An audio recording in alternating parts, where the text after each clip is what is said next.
Hey, what's good, people? What is good? How's it going? Welcome back to the channel here. You're gonna probably hear the audio not be as great in this video as it might be in some of my other videos when I record in my room because of that over there. That wide open space back there makes the audio not really great.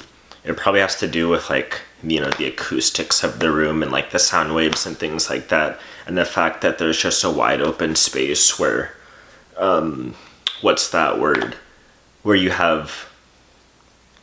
just leak a bunch of I guess sound waves. I mean, to be honest, I don't really know really how acoustics works that well. I don't know if I'm using the right terminology, but you kind of get my point. The audio might not be as great here, but we can still probably hear me well enough, and we can still discuss some of the topics here. Before I get into the script, let me just say that a lot of the problems that you see currently in society now caused by inflation. You're going to hear a lot of different stuff. People's mental health, people depressed, anxious, all this other crap, just division politically, division, wealth gaps, all that bullshit, even climate change and shit, all of that. The cause for most of this shit is inflation, honestly.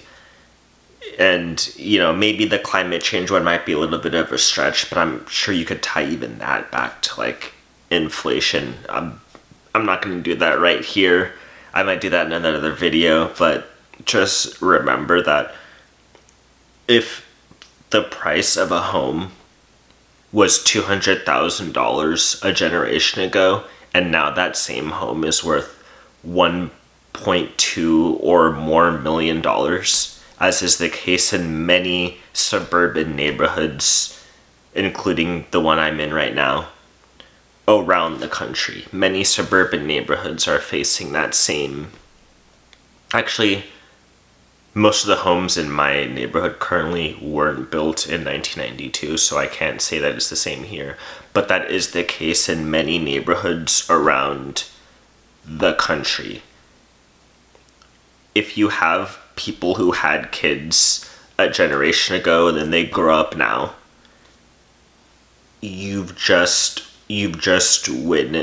realized, okay, no wonder so many of the millennials and Generation Z are facing mental health problems and depression, anxiety, and all that shit.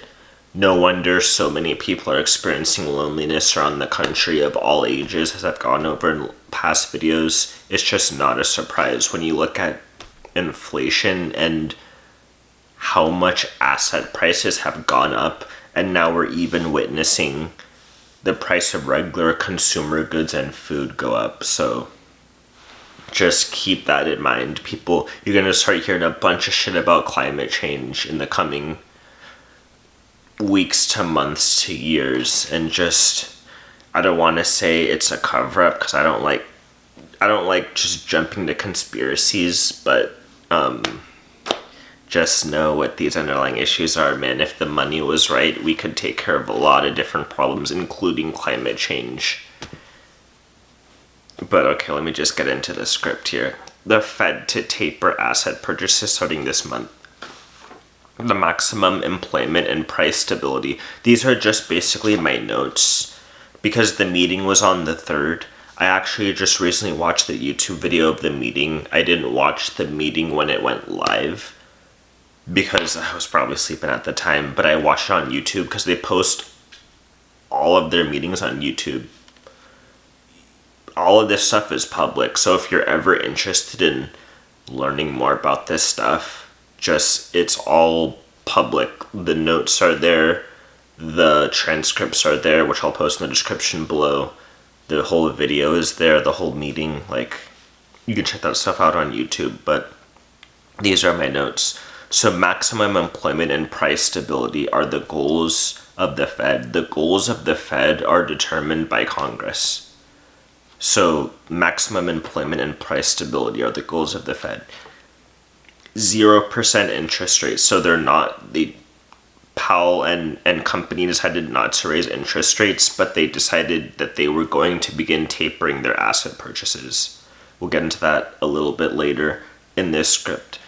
6.5% economic expansion in the first half. In the first half of the year, that was the economic expansion in the first half, 6.5%.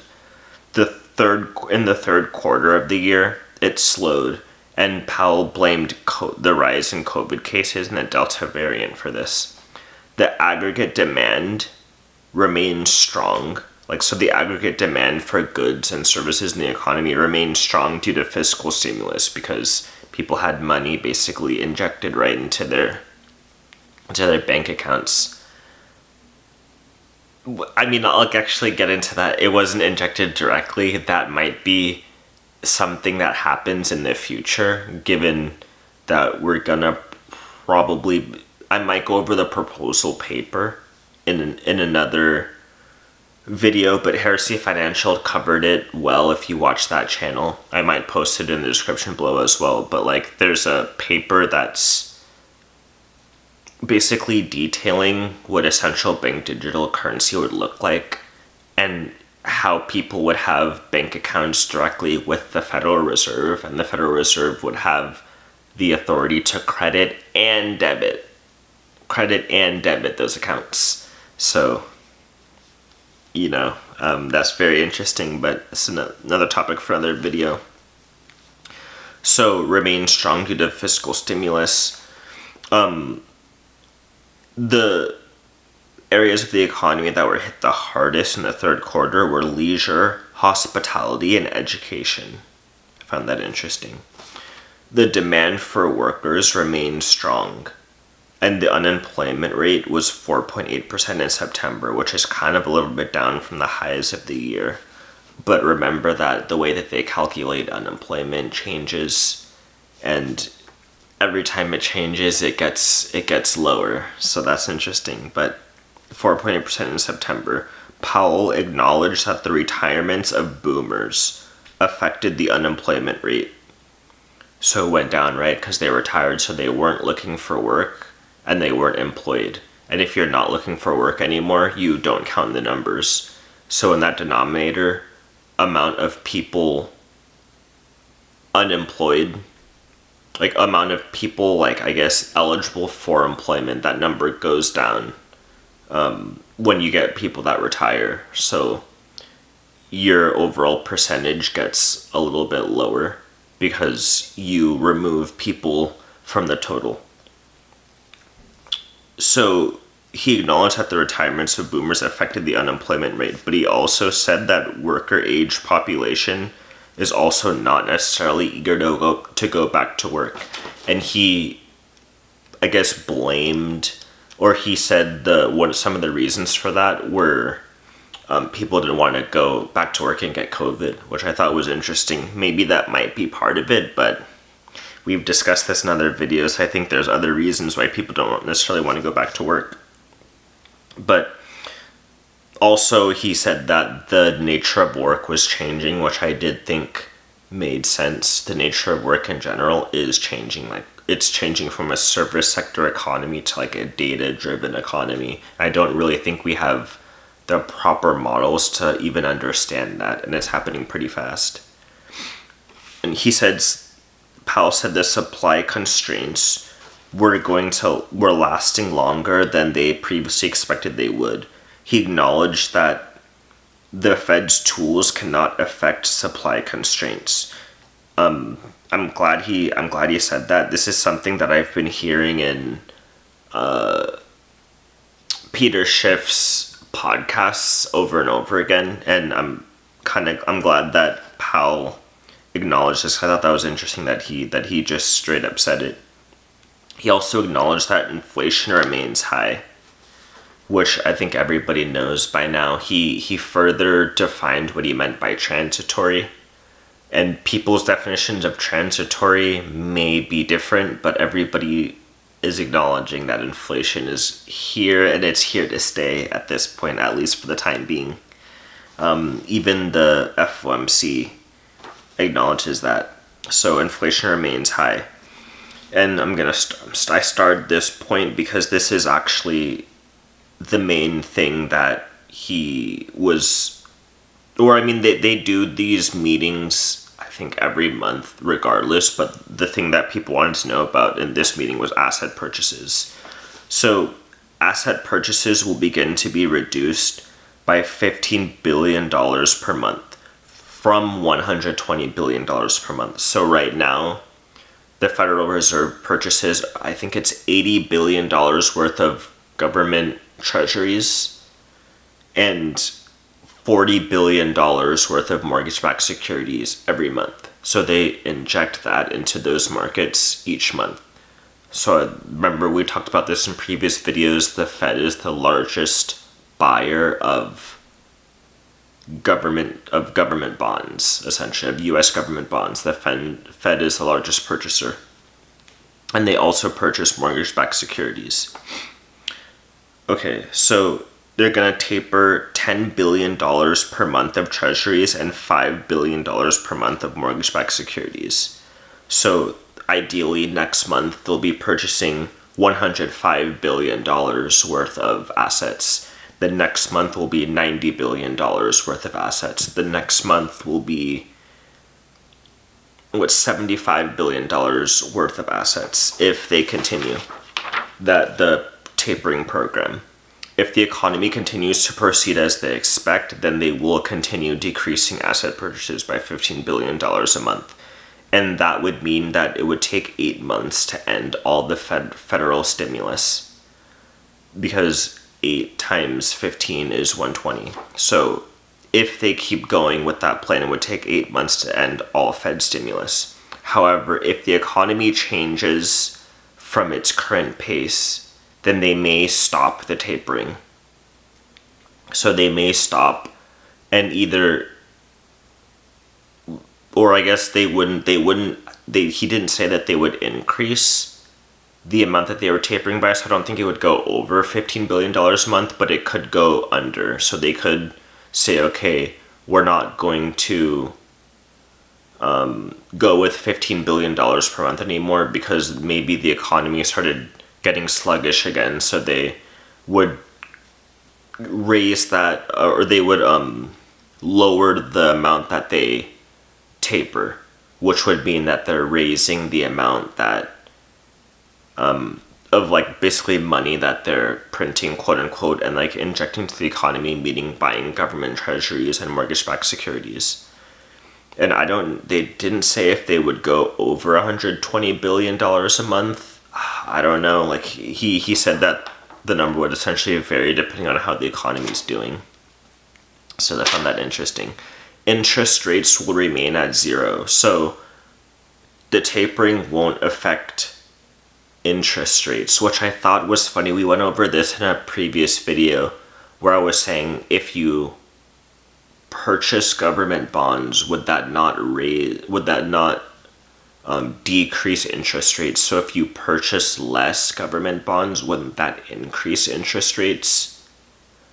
And I think this might have to do with like short-term versus long-term interest rates, because there's like 10-year bonds, there's like 30-year bonds, and I'll try to figure that stuff out more in later videos. But like what Powell said in this conference was, this has nothing to do with interest rates. So interest rates will remain essentially at 0. So that's kind of how I want to learn more about what he means by interest rates, because that is like clearly not a supply-demand dynamic, at least as far as I understand it. So like there's some nuance in there that I'm not quite certain of yet, but I'll try to figure that out and maybe get that to you guys in other videos. But okay, continuing with this script here, continuing with my notes. Powell said that the supply chain issues, the shortages we're seeing, and inflation in general will continue into the next year, well into the next year. So, everybody's in agreement at this point now that we're going to be seeing things like inflation and shortages for the time being. And I still think they're underestimating how much we're going to see that stuff. But, they're the economists, not me. So, we'll see what happens. wages are increasing, but real wages are actually decreasing because inflation is so high. So people are still steadily losing purchasing power, even though their wages are going up.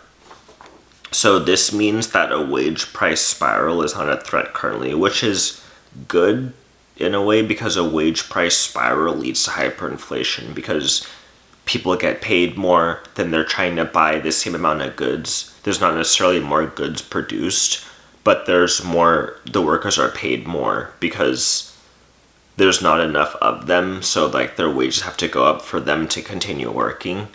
But then there's still the same amount of goods because there's not more workers to produce goods. So then the price of goods just keeps going up because now they have more money to try to outbid each other to purchase the same amount of goods. And that leads to hyperinflation because then you have to raise the price of goods, and then people say, okay, we need more money because we want to buy those goods. And then and then the price of goods keeps going up because more people are competing for that, or more money is competing for that. And then you get they call it a wage price spiral. So that's interesting. I might have a whole separate video on that. That's interesting to me. Okay, the Liftoff Test, going to my notes here. The Liftoff Test, meaning when they will think about raising interest rates, will happen when maximum employment is reached, which at this time I'm not sure how they calculate that. And even Chairman Powell was saying how it's not a definite calculation, kind of like how unemployment is a more definite calculation and inflation is a more definite calculation.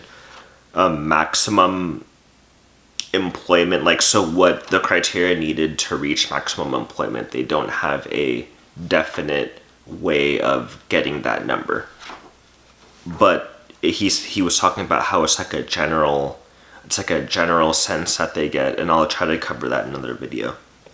Okay, so that's it for my notes. Important links in the description, including the FOMC meeting, the meeting notes, a transcript, and a separate FOMC meeting introduction video, which is where they discuss the policy. The rest, that's only 8 minutes too. The rest of the video is just him taking questions, essentially. So I'll post all that stuff in the description below, and I encourage you guys to look at that, because like I said, inflation is, I think, basically the biggest problem that people just don't really talk about because it's hard to understand.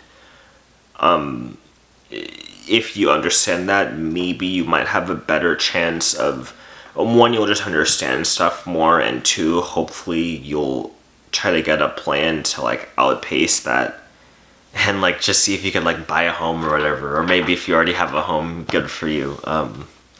But yeah, I mean, yeah, that's pretty nuts. Renters economy, this just makes so much sense to me, and it's basically essentially doomsday. You gotta do something different if you want to outpace this shit.